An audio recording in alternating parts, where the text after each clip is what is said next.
నమస్తే, welcome to special health programme.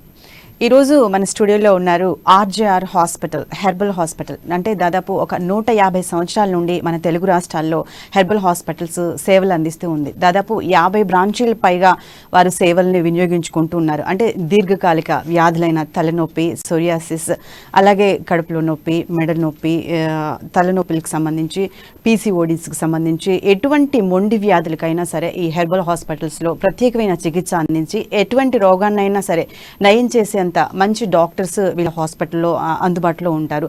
దీనికి సంబంధించి ఇప్పుడు మనతో పాటు స్టూడియోలో డాక్టర్ నిఖితా రెడ్డి గారు ఉన్నారు. వాళ్ళని అడిగి హాస్పిటల్లో అందించే ప్రత్యేక చికిత్సలు ఏంటి మేడంని అడిగి మనం డిస్కస్ చేద్దాం ఈరోజు ప్రేక్షకుల కోసం ప్రత్యేకంగా. నమస్తే అనిత గారు, వెల్కమ్ టు అమ్మ స్టూడియోస్ అండి. మేడం, అంటే దాదాపుగా ఒక 150 సంవత్సరాల నుంచి ఈ ఆర్జేఆర్ హాస్పిటల్, హెర్బల్ హాస్పిటల్ అనేది తెలుగు రాష్ట్రాల్లో 50కి పైగా బ్రాంచ్లను ఓపెన్ చేసి సేవలు అందిస్తూ ఉంది. అంటే ముఖ్యంగా దీర్ఘకాలిక వ్యాధులు అయినటువంటి సోరియాసిస్ అవ్వచ్చు, ఆర్థరైటిస్ అవ్వచ్చు, వీటికి సంబంధించి చాలామంది బాధితులు మీ హాస్పిటల్కి వచ్చి చికిత్స తీసుకొని చక్కగా హ్యాపీగా వాళ్ళ లైఫ్ లీడ్ చేసుకోవడం జరుగుతుంది. ప్రత్యేకత ఏంటండి దీనికి సంబంధించి? యాక్చువల్లీ మేము ఆయుర్వేదాలో ఎటువంటి డిసీజెస్కి అయినా కానీ సిమ్టమాటిక్ ట్రీట్మెంట్ అనేది ఇవ్వమండి. రూట్ కాజ్ అంటే అసలు వ్యాధి రావడానికి గల కారణం ఏంటో తెలుసుకొని నాడి పట్టుకొని పరీక్షించి దానికి అనుగుణంగా మెడిసిన్స్ అనేది ఇస్తూ ఉంటాము. సో దానివల్లనే మీకు అప్పటికప్పుడు సిమ్టమాటిక్ రిలీఫ్ కాకుండా డిసీజ్ కాజ్ క్యూర్ అయిపోతుంది. కాబట్టి మీకు మొత్తం సిమ్టమ్స్ అన్ని క్యూర్ అయిపోతాయి అండ్ డిసీజ్ కూడా తగ్గిపోతుంది. ఓకే, అంటే స్పెషలైజేషన్ ఆర్థరైటిస్కి సంబంధించి అసలు ఆర్థరైటిస్ అంటే ఏంటి, అది ఎటువంటి వయసు వారికి వచ్చే అవకాశం ఉందంటారు? ఆర్థరైటిస్ అనే కండిషన్స్ తీసుకుంటే మనకి చాలా టైప్స్ ఉంటాయండి. Like psoriatic arthritis, rheumatoid arthritis, gouty arthritis, ఇలా కొన్ని రకాలుగా ఉంటాయి. అందులో నేను మీకు ఆస్టియో ఆర్థరైటిస్ గురించి ముందు చెప్తాను. ఆస్టియో ఆర్థరైటిస్ అంటే ఏదైనా ఒక జాయింట్ యొక్క ఇన్ఫ్లమేషన్. ఆస్టియో ఆర్థరైటిస్ అనేది మ్యాక్స్ అన్ని జాయింట్స్కి ఎఫెక్ట్ అవుతుంది. కానీ మనం ఎక్కువగా జనాలలో చూసేది మోకాళ్ళ నొప్పి. ఎందుకు మోకాల్లోనే ముందుగా తెలుస్తుంది అంటే మోకాలు అనేది మన వెయిట్ బేరింగ్ ఆర్గాన్, మన బాడీ వెయిట్ మొత్తం బేర్ చేస్తుంది. కాబట్టి మనం మోకాళ్ళ నొప్పి అనేది ఎక్కువగా చూస్తూ ఉంటాము. ఈ ఆస్టియోఆర్థరైటిస్ కండిషన్లో వచ్చేసి మనకి ప్రతి ఒక్క జాయింట్కి కార్టిలేజ్ అనేది ఉంటుంది. సో ఏజ్ పెరుగుతున్న కొద్దీ ఈ కార్టిలేజ్లో అరుగుదల అనేది వస్తుంది. సో ఈ ఆస్టియోఆర్థరైటిస్ రావడానికి మెయిన్ కారణం వెయిట్. ఇది ఇంకా వచ్చే కారణాలు వచ్చేసి లైక్ ఒబేసిటీ, ఏజ్ పెరగడం, మెనోపాజ్. ఆడవాళ్ళలో మనం ఎక్కువగా దీన్ని చూస్తూ ఉంటాము. ఈ ఆస్టియోఆర్థరైటిస్ వచ్చేసి 2 టైప్స్గా ఉంటుంది. ఒకటి ప్రైమరీ ఆస్టియోఆర్థరైటిస్, ఇంకొకటి సెకండరీ ఆస్టియోఆర్థరైటిస్. ప్రైమరీ ఆస్టియోఆర్థరైటిస్ ఇది రావడానికి గల కారణం వచ్చేసి నార్మల్గా మేల్స్లో కానీ ఫీమేల్స్లో కానీ ఒక 50 అబవ్ ప్లస్ ఏజ్ వాళ్ళని చూస్తుంటే వాళ్ళందరిలోనూ మనం ఈ మోకాళ్ళ నొప్పి అనేది చూస్తూ ఉంటాము. అందులోనూ ఆడవాళ్ళలో ప్రత్యేకంగా 45 ఇయర్స్ దాటిన తర్వాతే మెనోపాజ్ అనేది అటైన్ అవుతారు. సో వాళ్ళ బాడీకి కాల్షియం అనేది డెఫిషియన్సీ స్టార్ట్ అవుతుంది. ఈ కాల్షియం వచ్చేసి బోన్ స్ట్రెంథనింగ్కే కాకుండా మిగిలిన బాడీలో అన్ని ఫంక్షన్స్ మెయింటైన్ చేయడానికి మనకి కాల్షియం అవసరం అనేది ఉంటుంది. సో ఎప్పుడైతే ఈ కాల్షియం డెఫిషియన్సీ అనేది వస్తుందో అప్పుడు మన బ్లడ్ మన బోన్స్లో ఉన్న కాల్షియంని అబ్జార్బ్ చేసుకొని మిగిలిన ఆర్గాన్స్కి డెఫిషియన్సీని తగ్గించడానికి చూస్తుంది. సో అప్పుడు మనకి ఈ బోన్స్లో ఉన్న కాల్షియం అంతా పోయేసరికి ఆస్టియోపోరోసిస్ అనేది ఏర్పడుతూ ఉంటుంది. ఈ ఆస్టియోపోరోసిస్ వచ్చి దీన్ని కనుక నెగ్లెక్ట్ చేస్తూ ఉంటే ఇలానే అది కాస్త ఫర్దర్గా ఆస్టియోఆర్థరైటిస్గా మారుతుంది. అండ్ సెకండరీ ఆస్టియోఆర్థరైటిస్ ఇది వచ్చేసి మనకి ఎప్పుడైనా మనం నార్మల్ టైంలో ఏదైనా రోడ్ యాక్సిడెంట్స్లో కానీ కింద పడతాము, చిన్న దెబ్బలే తగులుతాయి, దాన్ని అప్పుడు మనం నెగ్లెక్ట్ చేస్తాము, లేదంటే ఫ్రాక్చర్స్ అవుతాయి. వాటికి ప్రాపర్ ట్రీట్మెంట్ అనేది తీసుకోకపోవడము, అది అలానే దీర్ఘకాలికంగా ఉండడం వల్ల అది ఆస్టియోఆర్థరైటిస్ కింద మారుతూ ఉంటుంది. ఓకే, అంటే ఇప్పుడు మీరు చెప్పారు అంటే ఆస్టియోఆర్థరైటిస్, ఎముకలు గుల్లబారటం అనే సమస్య గురించి. అసలు ఆ ఎముకలు అంటే ఆడవాళ్ళలో ముఖ్యంగా ఎటువంటి ఏజ్లో ఎముకలు గుల్లబారే అవకాశం ఉందంటారు? 45 ఇయర్స్ ఏజ్ దాటిన ఆడవాళ్ళలో అండి, వాళ్ళలో మాత్రమే మెనోపాజ్ అంటే ఇంకా వాళ్ళకి మెన్సెస్ రావడం అనేది ఆగిపోతుంది, నెలసరి అనేది ఆగిపోతుంది. అది ఆగిపోయిన తర్వాత మన బాడీకి కాల్షియం రిలీజ్ అయ్యే హార్మోన్స్ అనేవి రావు. సో దానివల్ల మనం ఇలా చూస్తాం వీళ్ళలో మాత్రమే ఎక్కువగా. అంటే ఈ ఎముకలు గుల్లబారటం అనే సమస్య ఏదైతే ఉందో ఆడవాళ్ళలో వీటికి నివారించుకునే మార్గాలు ఏమైనా ఉన్నాయా? ఇప్పుడు మేము ఇక్కడ దీనికి ఇచ్చే ట్రీట్మెంట్ కూడా దానికి అనుగుణంగానే ఉంటుందండి. లైక్ మేము కాల్షియం సప్లిమెంటేషన్ ఇస్తాము, ప్రతి ఒక్క ఎముకలకి రక్త సరఫరా పెరగడానికి ఇస్తాము. అండ్ ఈ ఆస్టియోఆర్థరైటిస్ వచ్చిన వాళ్ళలో సిమ్టమ్స్ ఎలా ఉంటాయంటే లైక్ మోకాళ్ళలో సూది పెట్టి పొడుస్తున్నట్టుగా నొప్పి ఉంటుంది, కింద కూర్చొని లేవటానికి ఇబ్బందిగా ఉంటుంది, కాళ్ళు ఎప్పుడు పట్టేసినట్టుగా ఉంటాయి, కాళ్ళలో వాపులు ఉంటాయి, తిమ్మిర్లు ఉంటాయి, కొందరిలో వాపు వచ్చిన దగ్గర జ్వరం వచ్చినట్టుగా కూడా ఉంటుంది. నార్మల్ కొంచెం దూరం కూడా నడవడానికి ఇబ్బంది పడుతూ ఉంటారు. ఇలా ఈ కండిషన్లో చాలా మంది వస్తుంటారు. లైక్ వాళ్ళు నడవటానికి కూడా ఇబ్బంది పడుతూ ఒక 20 years నుంచి బాధపడుతూ వాళ్ళని ఒక ఇద్దరు సపోర్టుతో వస్తూ ఉంటారు మా హాస్పిటల్కి. అలాంటి వాళ్ళు కూడా ఒక కోర్స్ ఆఫ్ మెడిసిన్ వాడిన తర్వాత నార్మల్గా నడుస్తూ వెళ్తూ ఉంటారు. ఇంకా కొన్ని ఇందులో స్టేజెస్ ఉంటాయి ఆర్థరైటిస్లో, 4 stages ఉంటాయి. 4th stage వరకు వెళ్ళాలి అంటే వాళ్ళు ఒక మరి ఎక్కువ అరుగుదల ఉంటుంది, వాళ్ళకి మనం ఖచ్చితంగా సర్జరీ అనే చెప్తారు. సో ఒక 70 years 80 years ఉన్న ఏజ్డ్ పీపుల్ కూడా 4th stage ఆఫ్ ఆర్థరైటిస్ ఉంటుంది. సర్జరీ చేయాలంటే వాళ్ళ బాడీకి సర్జరీ అనేది సహకరించదు. సో అలాంటి వాళ్ళు కూడా మా దగ్గరకు వస్తారు. ఒక 20 years నుంచి సఫర్ అవుతూ ఉంటారు వాళ్ళు. అలాంటి వాళ్ళు కూడా మేము ఇచ్చే హెర్బల్ ట్రీట్మెంట్స్ తీసుకొని ఒక కోర్స్ ఆఫ్ మెడిసిన్స్ వాడిన తర్వాత నార్మల్గా నడుస్తూ సర్జరీని మొత్తం స్కిప్ చేసిన వాళ్ళు కూడా ఉన్నారు. అంటే ముఖ్యంగా మన హాస్పిటల్లో ఆర్జేఆర్ హాస్పిటల్ అనేది ఏదైతే ఉందో ఇది పూర్తిగా హెర్బల్ ట్రీట్మెంట్కి సంబంధించిన హాస్పిటల్ అని చెప్తున్నారు. అంటే ఎటువంటి హెర్బల్ ట్రీట్మెంట్స్ దీంట్లో స్టార్ట్ అవుతూ ఉంటాయి? మేము ఇచ్చే మెడిసిన్స్ అన్నీ కూడా ఓన్లీ ప్లాంట్స్ నుంచి ఎక్స్ట్రాక్ట్ చేసిన మెడిసిన్స్ మాత్రమే. దీంట్లో ఎటువంటి మినరల్స్ ఉండవు. సో ఈ మెడిసిన్స్ వల్ల మీకు ఎటువంటి సైడ్ ఎఫెక్ట్స్ ఉండవు. దాంతోపాటు మీకు అన్ని బోన్స్కి స్ట్రెంథనింగ్ వస్తుంది. లైక్ మీకు కాల్షియం సప్లిమెంటేషన్ వస్తుంది, ప్రతి జాయింట్స్కి సర్క్యులేషన్ పెరుగుతూ ఉంటుంది. సో ఒకసారి మీరు ఇలా ఒక కోర్స్ ఆఫ్ మెడిసిన్స్ వాడిన తర్వాత మళ్ళీ మీకు సిమ్టమ్స్ అనేవి కనిపించకుండా ఉంటాయి చాలా ఇయర్స్ వరకు కూడా. అంటే ఏ స్టేజ్లో వరకు, అంటే స్టార్టింగ్ స్టేజ్లో వస్తే మీరు ఎక్కువగా దీన్ని ప్రాబ్లమ్ని సాల్వ్ చేసే అవకాశం ఉందా, లేదంటే మొత్తం పూర్తిగా వాళ్ళు నడవలేని పరిస్థితిలో వచ్చినా మీరు దానికి ట్రీట్మెంట్ చేయగల అవకాశం ఉందా? నడవలేని స్థితిలో వచ్చినా కూడా మేము ట్రీట్మెంట్ చేసి వాళ్ళని నడిపించగలుగుతామని. నార్మల్గా ఫస్ట్ స్టేజ్ సెకండ్ స్టేజ్ అనుకోండి, వీళ్ళకి మేము ముందుగానే ఇంటర్నల్ మెడిసిన్సే కాకుండా ఎక్స్టర్నల్గా కూడా థెరపీస్ అనేది అడ్వైస్ చేస్తాము, పంచకర్మ థెరపీస్ అనేవి. లైక్ ఆస్టియో ఆర్థరైటిస్ కండిషన్స్లో మనం జానువస్తి ఇస్తాము, లోకల్ స్పెషల్ కిజీ అని అభ్యంగం చేస్తాము, ఇంకా షష్టికా శాలి పిండస్వేద. నేను మీకు ఆస్టియోపోరోసిస్ అనే కండిషన్ చెప్పాను. అండ్ ఈ ఆస్టియోపోరోసిస్ కండిషన్లో ఈ షష్టికా శాలి పిండస్వేద అంటే లైక్ 60 days గ్రోత్ అయిన రైస్, ఆ రైస్తో మేము థెరపీ అనేది చేస్తాము. అది చేయడం వల్ల ఎక్స్టర్నలే, దీంట్లో మేము ఎటువంటి ఇన్వేజన్ థెరపీస్ ఉండవు, కోసి చేయడం, నొప్పితో కూడుకున్న థెరపీస్ కూడా ఉండవు. అలా చేయడం వల్ల బోన్స్కి స్ట్రెంథనింగ్ అనేది వస్తుంది. మనం ఆహారం తీసుకుంటే ఎంత బలమైతే ఉంటుందో అలా రైస్తో మనం ఎక్స్టర్నల్గా చేసినా కూడా మనకి ఆ జాయింట్స్కి అంత స్ట్రెంత్ వస్తుంది. స్ట్రెంత్తో పాటు అక్కడికి సర్క్యులేషన్ అనేది కూడా పెరుగుతుంది. రక్త సరఫరా పెరగడం వల్ల ఆ బోన్స్ వాటంతలో అవే కోలుకునే గుణాన్ని, అంటే న్యాచురల్ హీలింగ్ ప్రాసెస్ అనేది ఇంప్రూవ్ చేసుకుంటాయి. అంటే మీరు స్టేజెస్ 4th stage వచ్చింది అనుకోండి, మేము వాళ్ళకి 4th stageలో చెప్తాము మీరు మెడిసిన్స్ తీసుకోండి, దాంతోపాటు ఈ థెరపీస్ కూడా తీసుకోండి. లైక్ జానువస్తి ఒక 7 days తీసుకుంటే సరిపోతుంది. దీంట్లో మీకు 80% వరకు నొప్పి అనేది ఇంప్రూవ్ అయిపోతుంది. ఓకే, ఇప్పుడు పంచకర్మ అనే దీని గురించి చెప్పారు మీరు. ఈ పంచకర్మ అంటే మనకి మామూలుగా హ్యూమన్ బాడీలో ఎన్ని సిట్టింగ్స్ తీసుకోవాల్సి ఉంటుంది, అంటే ఇంకా దేనికి ఈ పంచకర్మ వాడే అవకాశం ఉందంటారు మీరు? పంచకర్మ థెరపీస్ ఈ ఆస్టియో ఆర్థరైటిస్ కండిషన్ లేదా నార్మల్గా అథ్లెట్స్ ఉంటారు, వాళ్ళు కూడా ఎక్కువగా జాయింట్స్ పైన ప్రెషర్ అనేది పెడతారు. అలాంటి వాళ్ళు కూడా ఈ పెయిన్స్ అనేది నివారించడానికి 21 days వరకు జానువస్తి అనేది చేయించుకోవచ్చు.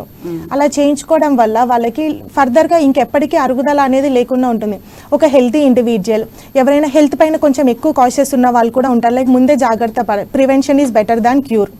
అలా అనుకునే వాళ్ళు కూడా ముందుగానే జానువస్తి తీసుకోవచ్చు, ఎందుకంటే వీటి వల్ల ఎటువంటి సైడ్ ఎఫెక్ట్స్ ఉండవు. ఓకే, అంటే ఇప్పుడు ఈ పంచకర్మకు సంబంధించి మనం ఇంకొంచెం డీటెయిల్గా మాట్లాడుకుందాం, ఎందుకంటే మీది కంప్లీట్గా హెర్బల్కి సంబంధించిన ట్రీట్మెంట్స్ అనేది చెప్తున్నారు. అలాగే ఈ మోకాళ్ళ నొప్పులతో పాటు ఇంకా వేటికి మీకు ఇందులో చికిత్సలు అందించే అవకాశం ఉందంటారు? మేము దీని మోకాళ్ళ నొప్పులతో పాటు రుమటైడ్ ఆర్థరైటిస్కి కూడా ట్రీట్మెంట్ ఇస్తామండి. రుమటైడ్ ఆర్థరైటిస్కి దీనికి తేడా ఏంటంటారు? Okay, nice question. Actually rheumatoid arthritis osteo arthritis age రిలేటెడ్గా వస్తుంది, కానీ రుమటైడ్ ఆర్థరైటిస్ అనే కండిషన్ మాత్రం దీన్నే జనరల్గా ఎక్కువగా మనం వాడుక భాషలో వింటే ఆమవాతం లేదా కీళ్ళవాతం అనేది చెప్తారు. కీళ్ళవాతం వచ్చేసి ఆటో ఇమ్యూన్ డిసీజెస్ కిందికి వస్తుంది. అంటే మన బాడీలోని ఇమ్యూన్ సిస్టమ్ అనేది ఎప్పుడూ మనల్ని కాపాడుతూ ఉంటుంది. ఈ ఇమ్యూన్ సిస్టమ్ అనేది మన బోన్ సెల్స్ పైన లేదంటే బోన్స్ యొక్క సరౌండింగ్ టిష్యూస్ పైన వ్యతిరేకంగా పనిచేయడం వల్ల రుమటైడ్ ఆర్థరైటిస్ అనేది వస్తుంది. రుమటైడ్ ఆర్థరైటిస్ కండిషన్లో ఉదయాన్నే లేవగానే బాడీ అంతా పట్టేసినట్టుగా ఉంటుంది, విపరీతమైన నొప్పులు ఉంటాయి. కానీ ఆస్టియో ఆర్థరైటిస్ కండిషన్స్లో ఉదయం నొప్పులు ఉంటాయి కానీ అంతగా నొప్పులు ఉండవు. అండ్ వర్క్ ఎక్కువ చేస్తూ ఉంటే ఆస్టియో ఆర్థరైటిస్ కండిషన్స్లో నొప్పులు పెరుగుతాయి. కానీ రుమటైడ్ ఆర్థరైటిస్ కండిషన్లో మనం వర్క్ చేయడం స్టార్ట్ చేస్తాం కదా, ఎర్లీ మార్నింగ్ 7:30, 8 మనం పనులు చేసడం స్టార్ట్ చేసి ఎండ పెరుగుతున్న కొద్దీ మన నొప్పులు అనేవి తగ్గిపోతూ ఉంటాయి. అండ్ రుమటైడ్ ఆర్థరైటిస్కి ఏజ్తో ఎటువంటి సంబంధం లేదు. ఆస్టియో ఆర్థరైటిస్కి ఏజ్ రిలేటెడ్, ఇంజురీస్ రిలేటెడ్ ఉంటాయి.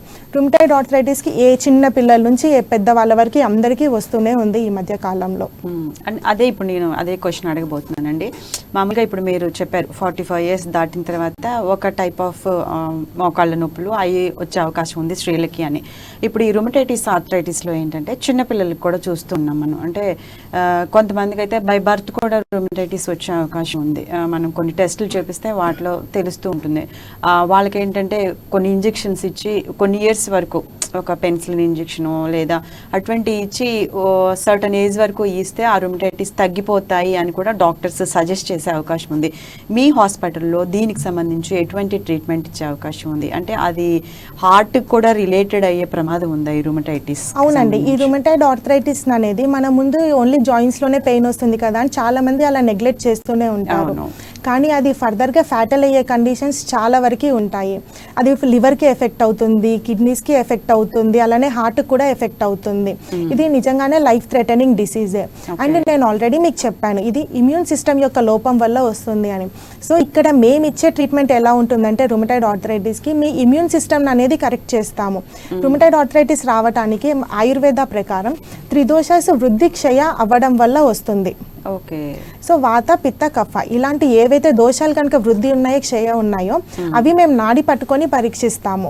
అలా పరీక్షించి ఆ దోషానికి అనుగుణంగా మెడిసిన్స్ ఇస్తాము. దానివల్ల ఎన్నో ఇయర్స్ నుంచి బాధపడుతున్న వాళ్ళు కూడా ఈ రుమటైడ్ ఆర్థరైటిస్ని పూర్తిగా తగ్గించుకొని ఉంటారు. మీకు ఆర్ఏ ఫ్యాక్టర్ కానీ ఈఎస్ఆర్ లెవెల్స్ కానీ మా మెడిసిన్స్ ఒక 3 months యూస్ చేసి తర్వాత మీరు పరీక్ష కూడా చేయించుకోవచ్చు. ఈఎస్ఆర్ లెవెల్స్ తగ్గుతాయి, ఆర్ఏ ఫ్యాక్టర్ నెగిటివ్ వచ్చిన కేసెస్ కూడా మేము చాలా వరకు చూసాము. దీనికి మేము ఇంటర్నల్గా కాకుండా ఎక్స్టర్నల్ గా వర్మ థెరపీ కూడా చేస్తాము.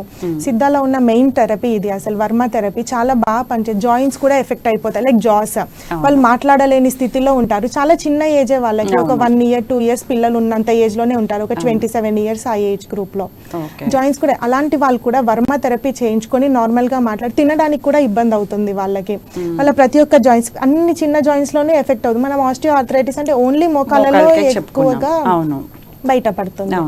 కానీ ఈ రుమటైడ్ ఆర్థరైటిస్ ప్రతి ఒక్క చిన్న ఎముకలో వాళ్ళు ఒక గ్లాస్ లిఫ్ట్ చేయడానికి ఇబ్బంది పడతారు, బిందెలో వాటర్ ఎత్తడానికి ఇబ్బంది పడతారు, నార్మల్గా అన్నం తినడానికి కూడా ఇబ్బందిగానే ఉంటుంది. ప్రతి ఒక్క జాయింట్ పట్టేసి వాళ్ళకి చిన్న చిన్న ఎముకలు అనేవి వాపులు ఉంటాయి, వంకర్లు పోయిన కండిషన్స్ కూడా ఉంటాయి చాలా వరకు ఈ అన్ని జాయింట్స్. ఓకే. అంటే ఇప్పుడు మనం హాస్పిటల్లో ఈ మామూలుగా మెడిసిన్స్ వాడుకుంటూ కూడా మీ ట్రీట్మెంట్ తీసుకునే అవకాశం ఉందంటారా? అవునండి, మా దగ్గర చాలా వాటికి అసలు ఎటువంటి మెడిసిన్స్కి మా మెడిసిన్స్తో రియాక్షన్ అవ్వదు. నార్మల్గా పెరాలిసిస్ వచ్చిన వాళ్ళు కానీ లేకపోతే గుండెకు ఆపరేషన్లు అయిన వాళ్ళకి సంబంధించిన వాళ్ళ మెడిసిన్స్ యూజ్ చేస్తూ లేదా బీపీ షుగర్ ఇవి ఉండి కూడా అవి రెగ్యులర్గా యూజ్ చేసుకుంటూ ఈ మెడిసిన్స్ వాడొచ్చు. వాటికి వీటికి ఎటువంటి రియాక్షన్ అవ్వదు. ఓకే. అంటే ఇప్పుడు మీరు చెప్పారు త్రిదోష గుణాలు అని చెప్పేసి, అవి జనరల్గా ఒక హ్యూమన్ బాడీలో అవి ఏ పర్సెంటేజ్లో ఉండాలి? మీరు యాక్చువల్లీ త్రిదోషాలు అనేవి ఎప్పటికీ పర్సెంటేజ్ల వైస్గా క్యాలిక్యులేట్ చేయడానికి అస్సలు ఉండదు. అది మన బాడీ యొక్క ప్రకృతి. ఇది ఒక వాస్ట్ సబ్జెక్ట్. అంటే ఇప్పుడు అంటే ఏదైతే మనకి తక్కువగా ఉందో వీటి మీద ప్రభావం చూపే అవకాశం ఉందని చెప్తారు మీరు. ఏదైతే ఏవి వృద్ధి ఉంది ఏది క్షయ ఉంది అనేది నాడీ పరీక్షలోనే మాకు తెలిసిపోతుంది. దానికి అనుగుణంగా మేము మెడిసిన్స్ ఇస్తాము.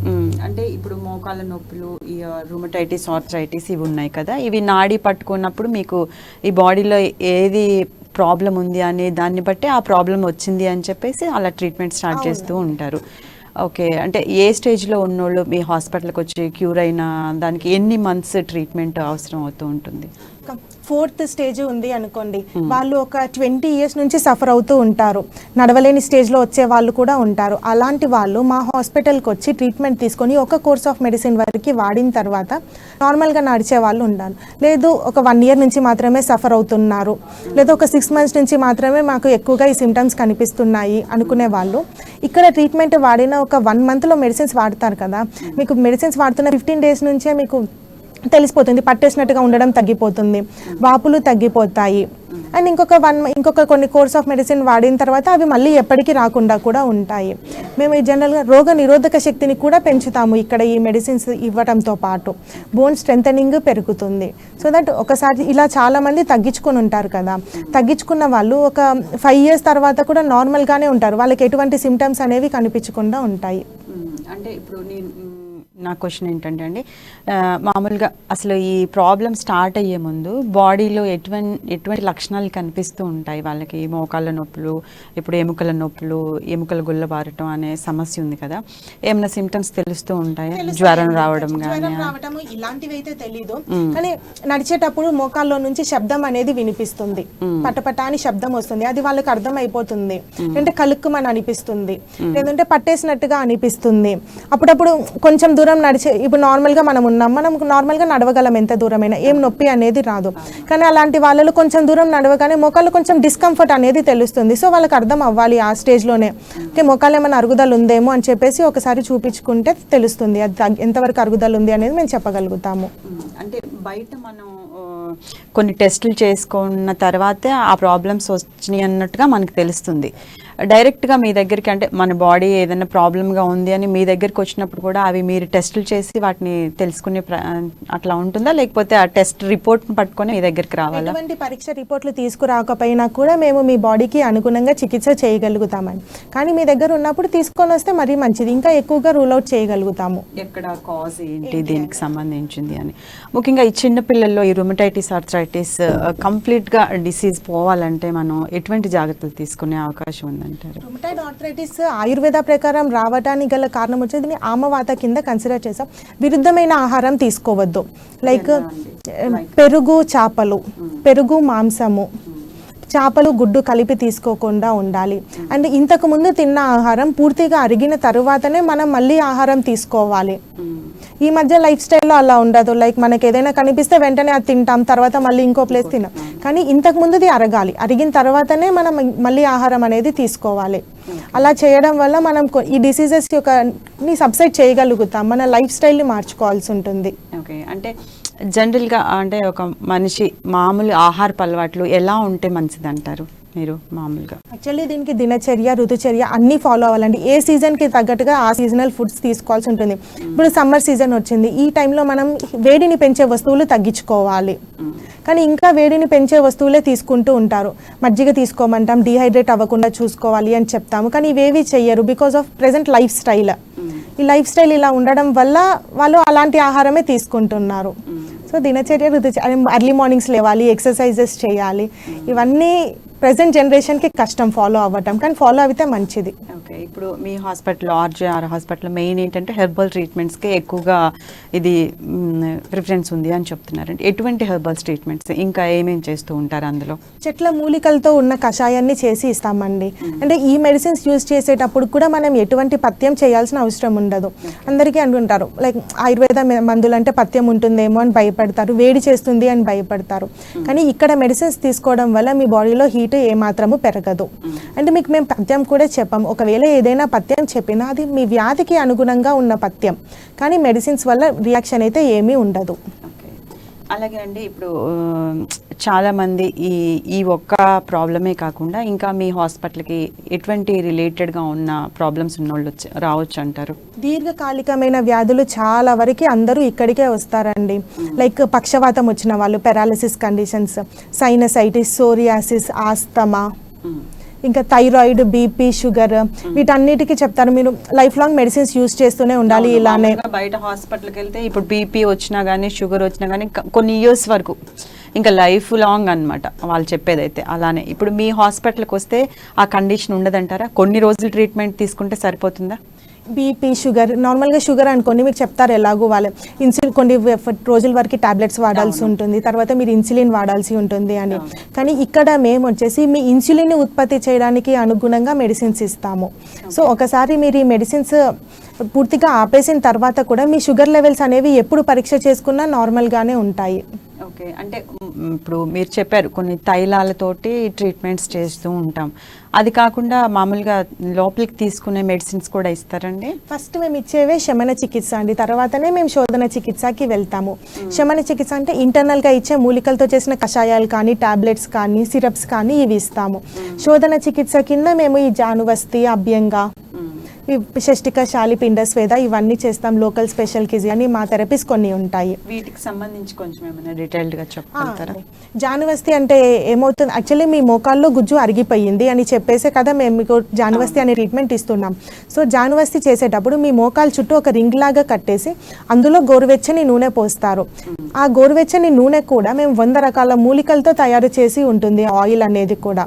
సో ఆయిల్ అక్కడ పెట్టడం వల్ల ఆయిల్ అనేది మన స్కిన్ పీల్చుకుంటుంది అండ్ అక్కడ ఎముకలకి సర్క్యులేషన్ అనేది పెంచుతుంది. సర్క్యులేషన్ పెరగడంతో పాటు పెరుగుతుంటే ఏమవుతుంది, ఆటోమేటిక్గా మన న్యాచురల్ హీలింగ్ ప్రాసెస్ అనేది ఇంప్రూవ్ అవుతుంది, బ్లడ్ సర్క్యులేషన్ పెరుగుతుంది కాబట్టి. సో దానంతలో అదే గుజ్జుని పెంచుకుంటుంది అండ్ ఆ మూలికలు అన్నిట్లోనూ స్ట్రెంగ్త్ ప్రమోటింగ్ ద్రవ్యాలు కూడా ఉంటాయి. సో ఆ బోన్స్ యొక్క స్ట్రెంగ్త్ కూడా ఇంప్రూవ్ అవుతుంది. ఓకే, ఇంకా ఏమేమి ట్రీట్మెంట్స్ చేస్తారండి? ఇప్పుడు మీరు చెప్పారు వాపులు ఉన్న వాళ్ళకి మేము జనరల్గా లేపనం అనేది ఇస్తామండి. ఒక టైం పీరియడ్ వరకు ఆ లేపనం అక్కడ పెట్టడం వల్ల ఆ వాపు అనేది గుంజుకుంటుంది, నీరు అనేది పోతుంది. అంటే చాలా మంది పట్టేసినట్టుగా ఉంటుంది అని చెప్తారు, నడవటానికి ఇబ్బందిగా ఉంటుంది, కింద కూర్చొని లేవలేకపోతున్నాము అని. అలాంటి వాళ్ళకి మేము అభ్యంగా చేస్తాము. ఆయిల్ పెట్టి మసాజ్ చేస్తారు. ఆ ఆయిల్ పెట్టి మసాజ్ చేయడం వల్ల ఆ స్పెసిఫిక్ మూమెంట్స్లోనే చేస్తారు. సో అక్కడ పట్టేసిన నరాలు అనేవి కానీ ఏవైనా ఉంటే కూడా అన్నీ రిలీవ్ అయిపోతాయి. వాళ్ళు నార్మల్గా నడవటానికి ఒక 3 days ట్రీట్మెంట్లోనే మీరు నార్మల్గా నడుస్తూ వెళ్ళిపోగలుగుతారు. ఓకే, ఇంకా అంటే ఈ హెర్బల్కి సంబంధించిన ట్రీట్మెంట్లోనే ఇప్పుడు 4-5 రకాలు చెప్పారు, ఇప్పుడు 2 రకాలు చెప్పారు మీరు, ఇంకేం ట్రీట్మెంట్ ఉంటుంది? ఇంకొకటి షష్టికా శాలి అంటే నేను ఇది ఆల్రెడీ మీకు చెప్పేసిన, దీన్ని రైస్తో చేయడం వల్ల స్ట్రెంగ్త్ ప్రమోటింగ్ ఉంటుంది. మెనోపాజ్ వల్ల వచ్చే వాళ్ళ కండిషన్స్తో ఆస్టియో ఆర్థరైటిస్ వచ్చిన వాళ్ళలో పెయిన్ అనేది ఎక్కువగా రిలీవ్ అయిపోతుంది అండ్ స్ట్రెంగ్త్ కూడా ఇంప్రూవ్ అవుతుంది బోన్స్కి. అంటే ఈ ఆర్థరైటిస్ ఎక్కువగా ఆడవాళ్ళకే ఎందుకు వచ్చే అవకాశం ఉందంటారు? మెయిన్ కాజ్ మెనోపాజ్ కండిషన్ అండి. అంటే ఎక్కువగా ఇంట్లో పనులు చేయడంలో కానీ వీళ్ళే ఎక్కువగా ఇన్వాల్వ్ అయ్యి ఉంటారు కాబట్టి wear and tear of the bones అనేది ఎక్కువగా ఉంటుంది. అండ్ ఒబేసిటీ కండిషన్స్, జనరల్గా మనం ఒబేసిటీ కండిషన్స్ కూడా ఆడవాళ్ళలోనే ఎక్కువగా చూస్తాము మగవాళ్ళతో కంటే. సో ఆడవాళ్ళలో మెనోపాజ్ అనేది వచ్చేసి మెయిన్ కాజ్. 45 years తర్వాత మెన్సెస్ అనేవి ఎప్పుడైతే రావడం ఆగిపోతుందో, నెలసరి అనేది, వాళ్ళకి బోన్స్కి కావాల్సిన ఎటువంటి హార్మోన్స్ రిలీజ్ అవ్వవు. సో అన్ని బోన్స్ మెత్తపడడం అనేది స్టార్ట్ అవుతుంది. దానివల్లనే మనం ఆడవాళ్ళలోనే ఎక్కువగా చూస్తాము. ప్రాబ్లం ఎక్కువ కనిపిస్తూ ఉంటుంది. అలాగే మీ దగ్గర ఉన్న ఇంకో స్పెషలైజేషన్ అంటే సైనటైసిస్ గురించి, దాని గురించి. సైనసైటిస్ వచ్చేసి యాక్చువల్లీ సైనస్ గురించి తెలుసుకోవాలి ఫస్ట్ మనం. సైనస్ అంటే మన హెడ్లో ఉండే ఎంటీ క్యావిటీస్. ఇలా కొన్ని ఒక 4 types ఆఫ్ ఎంటీ సమస్య అయితే చాలా మందికి కనిపిస్తూ ఉంటుంది. ఏదైనా ఫుడ్ తిన్నా ఎలర్జీ అంటారు, చలి ఎక్కువగా ఉన్న ఎలర్జీ, చల్లటి వాటర్ తాగినా, లేకపోతే డస్ట్ ఉన్నా, ఇది కంప్లీట్గా బాడీలోంచి పోవాలంటే మనం ఏం చేయాలంటారు? ఈ ఎంటీ క్యావిటీస్ ఏవైతే మన తలలో ఉంటాయో అవి 4 typesగా ఉంటాయి. అవి ఎంటీగా ఉన్నాయి కాబట్టే మనం ఈజీగా మూవ్ చేయగలుగుతాం, మన హెడ్ని మనకి తేలికగా అనిపిస్తుంది. కానీ ఎప్పుడైతే ఈ సైనసెస్ స్పేసెస్, ఈ ఎంటీ క్యావిటీస్ అనేవి ఇన్ఫెక్ట్ అవుతాయో అప్పుడు అక్కడ ఉన్న స్పేసెస్ అన్నిట్లోనూ ఇన్ఫ్లమేషన్ అనేది స్టార్ట్ అవుతుంది. ఈ ఇన్ఫ్లమేషన్ వచ్చినప్పుడు ఆటోమేటిక్గా అందులో మ్యూకస్ సెక్రీషన్ అనేది ఎక్కువగా ఉంటుంది. ఆ అన్ని క్యావిటీస్ మ్యూకస్తోని ఫిల్ అయిపోయి ఉంటాయి, లిక్విడ్తోని. ఆ మ్యూకస్తో ఫిల్ అయిపోవడం వల్ల తల అంతా చాలా బరువుగా అనిపిస్తుంది, అటు ఇటు కదిలించలేకపోతారు. ఆ తర్వాత కొంత ఇంకా వీటిలో ఉండి ఏమి నార్మల్గా ఈ సైనసెస్ వచ్చేసి 4 రకాలుగా ఉంటాయి. Like sphenoid sinus, ఎథమాయిడ్ sinus, maxillary sinus అని చెప్పేసి. ఏ సైనస్ అయితే ఎఫెక్ట్ అయ్యిందో ఆ ప్లేస్లో మనకి పెయిన్ అనేది ఎక్కువగా వస్తుంది. అంటే దాన్ని బట్టే సిమ్టమ్స్ కూడా ఉంటాయి. లైక్ కొందరిలో తలనొప్పి అనేది ఉదయాన్నే లేవగానే వస్తుంది, ఎండ పెరుగుతున్న కొద్దీ తలనొప్పి తగ్గిపోతుంది. కొందరిలో రోజంతా తలనొప్పి వస్తుంది. కొందరిలో టైర్డ్నెస్ అనేది ఎక్కువగా ఉంటుంది, అలసట ఉంటుంది, రాత్రంతా హ్యాపీగానే నిద్రపోతారు కానీ ఉదయాన్నే లేచిన తర్వాత కూడా నీరసంగానే కనిపిస్తారు, నిద్ర సరిపోనట్టుగా. ఇంకా కొందరికి లైట్స్ అండ్ సౌండ్స్ ఎక్కువగా విన్నప్పుడు మాత్రమే తలనొప్పి అనేది పెరుగుతుంది. ఈ సైనసెస్ అనేది జనరల్గా ఈ సైనస్ రావడానికి గల కారణం వచ్చేసి ఫ్రీక్వెంట్గా కోల్డ్కి ఎవరైతే ఇన్ఫెక్ట్ అవుతారో వాళ్ళలో మనం ఈ సైనస్ అనేది సైనసైటిస్ అనే కండిషన్ ఎక్కువగా చూస్తాము. కొందరికి నార్మల్గా పోలెన్ గ్రెయిన్స్ కానీ లైక్ ఏదైనా ఫ్లవర్ స్మెల్ చూడగానే ఏదైనా పోపు వాసన చూడగానే వెంటనే తుమ్ములు వచ్చేస్తాయి. ఈ సైనస్ అనేది వెంటనే ఇన్ఫ్లమేషన్ అనేది స్టార్ట్ అయిపోతుంది. పోస్ట్ నాసల్ డ్రిప్ అనే ఒక కండిషన్ కూడా ఉంటుంది. మన మ్యూకస్ అనేది నోస్లో అంతా ఉండాల్సిన మ్యూకస్ గొంతులోకి జారుతూ ఉంటుంది. దీనివల్ల కఫం అనేది పెరిగిపోతుంది. ఈ కఫం మొత్తం వచ్చేసి గొంతులో చేరుతుంది. సో వాళ్ళకి ఫ్రీక్వెంట్గా దగ్గు అనేది ఎక్కువగా వస్తూ ఉంటుంది. అండ్ రాత్రి నిద్రపోయిన తర్వాత మొత్తం కఫం చేరడం వల్ల ఊపిరి పీల్చుకోవడం అనేది ముక్కు ద్వారా ఇబ్బందిగా అనిపిస్తుంది. అప్పుడు వాళ్ళు నోటి ద్వారా ఊపిరి పీల్చుకోవడం స్టార్ట్ చేస్తారు. సో నిద్ర డిస్టర్బెన్స్ అనేది ఉంటుంది. కొంతమంది సైనసైటిస్ ఉన్న కండిషన్, దాంతోపాటు ఇంకా మనకి మనం ఎప్పుడైనా హాస్పిటల్లో చూపించుకున్నా కూడా మీకు కండ పెరిగింది అని చెప్తారు ముక్కులో, లైక్ వీటిని టర్బినేట్స్ అంటారు. ఈ కండ పెరగడం వల్ల కూడా మనం ఊపిరి పీల్చుకునేటప్పుడు ఆబ్స్ట్రక్షన్ అనేది ఉంటుంది, గాలి అనేది సరిగ్గా వెళ్ళదు. దాంతో వాళ్ళు మళ్ళీ నోరు నుంచి గాలి పీల్చుకుంటారు. ఇంకా వీళ్ళలో పిల్లి కూతల్లో కొంతమందిలో మాత్రమే ఈ కండిషన్ కూడా చూస్తాము. పిల్లి కూతల శబ్దం వినిపిస్తూ ఉంటుంది. అది ఆస్తమా కండిషన్ వేరు, సైనసైటిస్ వేరు. ఆస్తమా కండిషన్లో కూడా పిల్లి కూతలు ఉంటాయి, అలానే సైనసైటిస్లో కూడా పిల్లి కూతలు అనేవి ఉంటాయి, కొందరిలో మాత్రమే. అంటే ఈ సైనసైటిస్తో ఇన్ఫెక్ట్ అయిన వాళ్ళలో ఎప్పుడు చూసినా వాళ్ళకి కంటిన్యూస్గా జలుబు అనేది ఉంటూనే ఉంటుంది. కొంచెం పోపు వాసన చూసినా వెంటనే హెడేక్ అనేది యాక్టివేట్ అయిపోతుంది, ముక్కులో నుంచి నీరు కారుతున్నట్టుగా ఉంటుంది, ఇంకా తలంతా బరువుగా అనిపిస్తుంది, కొందరిలో తల తిరగడం అనేది ఉంటుంది, జనరలైజ్డ్ వీక్నెస్, ఎప్పుడు చూడు నీరసంగానే కనిపిస్తారు. యాక్చువల్లీ రోగ నిరోధక శక్తి కూడా చాలా తక్కువగా ఉంటుంది వీళ్ళల్లో. ఫుడ్ తింటారు కానీ యాజ్ ఇట్ ఈస్ గా ఈ టైర్డ్ గానే ఉంటారు, రిలేటెడ్ గా నడుస్తూనే ఉంటాయి. కొంతమందికి ఎండ స్టార్ట్ అయినప్పుడు స్టార్ట్ అయితే సైనస్, ఆ హెడేక్, మళ్ళీ ఈవినింగ్ ఆ ఎండ ఏదైతే పోతుందో అప్పటి వరకు కూడా వాళ్ళు రూమ్ లోంచి కూడా బయటకు రారు మేడం. కొంతమంది చలికాలంలోనే మనం ఎక్కువగా చూస్తాం సైనసైటిస్ అనే కండిషన్. ఎండకి ఎక్స్పోజ్ అయినప్పుడు కూడా ముక్కు కారడం అనేది స్టార్ట్ అవుతుంది కొందరిలో. అవును, దీనికి ఎటువంటి ట్రీట్మెంట్ ఇస్తారు మీ దగ్గర? సైనసైటిస్కి వచ్చేసి మనం మీ మ్యూకస్ ఏదైతే ఎక్కువగా సెక్రీట్ అయ్యిందో ఆ మ్యూకస్ అంతా బయటికి పంపించేయాల్సి ఉంటుంది ఫస్ట్. సో ఆ మ్యూకస్ని బయటికి పంపడానికి గల ట్రీట్మెంట్ ఇస్తాము. దాంతోపాటు ఇది మెడిసిన్స్తో క్యూర్ చేసేది. నెక్స్ట్ శోధన చికిత్స, దీనికి ఏం చేస్తామంటే దీంట్లో ముక్కులో డ్రాప్స్ వేస్తారు, దీన్నే నస్యం అని కూడా అంటారు. ఇది ఇవన్నీ మీ హెర్బల్ ప్రొడక్ట్స్? అన్ని హెర్బల్ ప్రొడక్ట్స్ ఉంటాయండి, అన్ని ఆర్జీఆర్ మెడిసిన్స్ మాత్రమే. ఈ ముక్కులో డ్రాప్స్ వేసుకోవడం వల్ల ప్రతి ఒక్క సైనస్ కి మనకి ఈ డ్రాప్ అనేది వెళ్తుంది. దాంట్లో ఉన్న మెడిసిన్స్ వల్ల మ్యూకస్ సెక్రీషన్ అనేది తగ్గిపోతుంది. అక్కడ ఏదైతే ఇన్ఫెక్షన్ ఉండడం వల్ల వాప్ అనేది ఉంటుందో అది కూడా తగ్గిపోతుంది. సో దట్ మీకు మెడిసిన్స్ వాడుతున్న ఇప్పుడు ఒక 7 days మెడిసిన్స్ వాడుతున్నప్పటి నుంచే మీకు ముక్కు కరడం అనేది ఆగిపోతుంది, తల తిరగడం అనేది తగ్గిపోతుంది. ఇలా ఒక లైక్ ఏజ్ గ్రూప్తో కూడా సంబంధం లేదు, చిన్నపిల్లలో వస్తుంది, పెద్దవాళ్ళలో వస్తుంది. సో ఒక 20 years నుంచి కూడా సైనసైటిస్తో సఫర్ అవుతున్న వాళ్ళు కూడా మా దగ్గరకు వచ్చి ఒక కోర్స్ ఆఫ్ మెడిసిన్ వాడిన తర్వాత సిమ్టమ్స్ అన్ని క్యూర్ అయిపోయి ఉంటాయి. వాళ్ళు మెడిసిన్స్ ఆపేసిన తర్వాత కూడా ఒక 2-3 years అయినా కూడా వాళ్ళకి ఇప్పటివరకు సిమ్టమ్స్ అనేవి మళ్ళీ కనిపించని వాళ్ళు చాలా మందే ఉంటారు.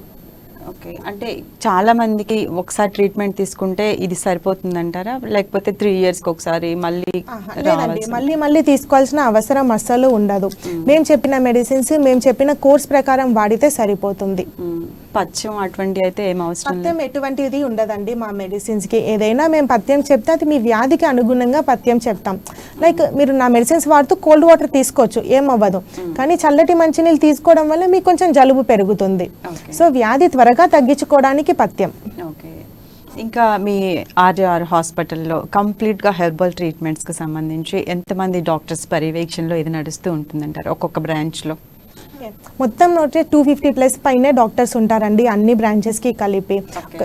సో ట్రీట్మెంట్ అనేది అందరూ క్వాలిఫైడ్ డాక్టర్స్, అందరూ నాడి పట్టుకొని పరీక్ష చేసి దానికి అనుగుణంగానే మెడిసిన్స్ ఇస్తాము. ఓకే, థ్యాంక్ యూ నిఖిత గారు, చాలా మంచి విషయాలు చెప్పారు ఈరోజు. ఇది ఇవాల్టి స్పెషల్ హెల్త్ ప్రోగ్రామ్.